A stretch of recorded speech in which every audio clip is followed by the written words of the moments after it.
नमस्कार दोस्तों।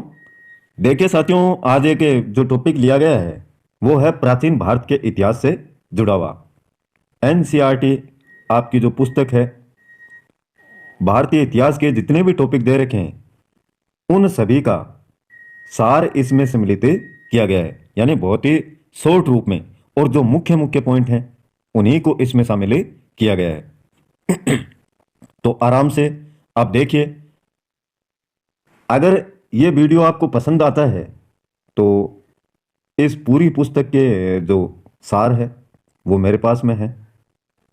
प्रत्येक पॉइंट अच्छा लगेगा वीडियो तो इसको लगातार जारी रखेंगे अपन, जिससे जो भारतीय हिस्ट्री है उसको आप अच्छे से समझ पाए बहुत ही शॉर्ट रूप में। प्राचीन भारत का इतिहास यानी पुराने भारत की बात कर रहे हैं। चलते हैं आज पीछे की तरफ और समझते हैं इसको अच्छे से। इतिहास कहते किसको हैं?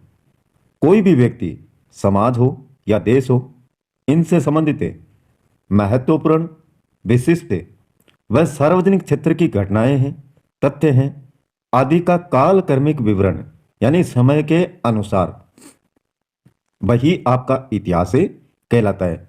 चाहे व्यक्ति से जुड़ा हो, समाज से जुड़ा हो या देश से। महत्वपूर्ण और विशिष्ट ऐसी बातें जो अपने आप में क्या हो, अलग एक स्थान बनाए हुए रखती हैं। इस प्रकार की जितनी भी घटनाएं हैं वो सार्वजनिक क्षेत्र से जुड़ी हुई हो या विशिष्ट एक व्यक्ति से जुड़ी हुई हो, जिनमें अनेक प्रकार के तथ्य हों, फैक्ट्स हों, और समय के अनुसार उनका विवरण मिलता रहता है, उसी को कहते हैं हिस्ट्री या इतिहास। इतिहास का पिता हेरोडोट्स को कहते हैं। प्राचीन भारत के इतिहास से संबंधित प्रथम जो वास्तविक पुस्तक है उसको कहते हैं राज तरंगिणी। उत्कीर्ण चिन्ह यानी जो पुराने समय के सिक्के होते हैं उन पर उकेरे जाते हैं। किसी चित्र को है, राजा महाराजा का है या अन्य कोई है, तो उनको कहते हैं उत्कीर्ण चिन्ह वाले प्राचीनतम सिक्के क्या कहलाते हैं? उनको कहते हैं आहत सिक्के। आहत सिक्के खोद करके जो बनाया जाए। सिक्कों के अध्ययन को मुद्रा शास्त्र कहा जाता है। भारत में प्राग ऐतिहासिक खोज प्रारंभ करने का श्रेय किसे दिया गया? डॉक्टर प्राइम रोज को। भारतीय प्राग ऐतिहासिक अध्ययन से संबंधित प्री हिस्टोरिक इंडिया किसकी करती है? यह है स्टुअर्ट पिगट की।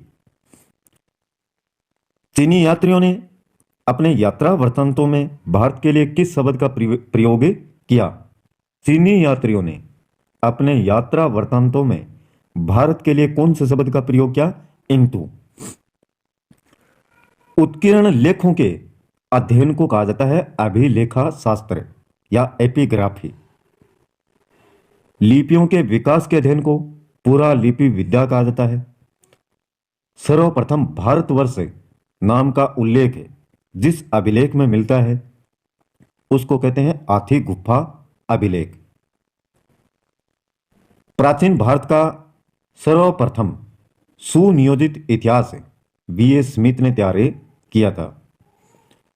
यह एनसीईआरटी का सार है, जो पुस्तकें दी हुई हैं आपकी उन्हीं में से, बहुत ही शॉर्ट रूप में। इतिहास की बात की जाए तो तीन भागों में इसको डिवाइड किया गया है: प्राग ऐतिहासिक काल, आद ऐतिहासिक काल और ऐतिहासिक काल। प्राग ऐतिहासिक मानव उत्पत्ति से 3000 ईसा पूर्व तक का जो समय है उसको कहते हैं। 3000 ईसा पूर्व से 600 ईसा पूर्व तक का समय आद ऐतिहासिक काल कहलाता है।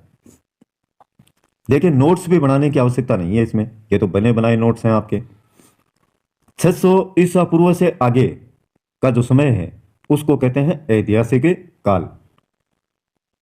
और प्राग ऐतिहासिक काल में पुरातात्विक साक्ष्य अध्ययन का एकमात्र स्रोत है, क्योंकि लिखित साक्ष्य हैं इसके उपलब्ध नहीं। आदि ऐतिहासिक काल में लिखित साक्ष्य हैं वो तो उपलब्ध हैं, किंतु उनको आप पढ़ नहीं सकते।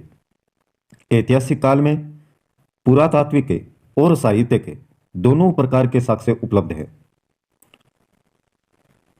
प्राचीन भारतीय इतिहास को जानने के लिए किन स्रोतों का प्रयोग किया जाता है?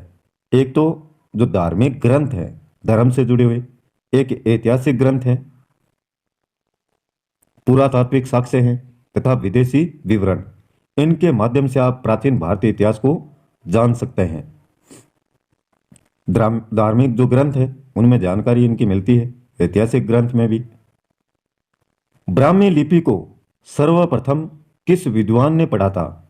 जेम्स प्रिंसेप ने। कब? 1837 ईस्वी में।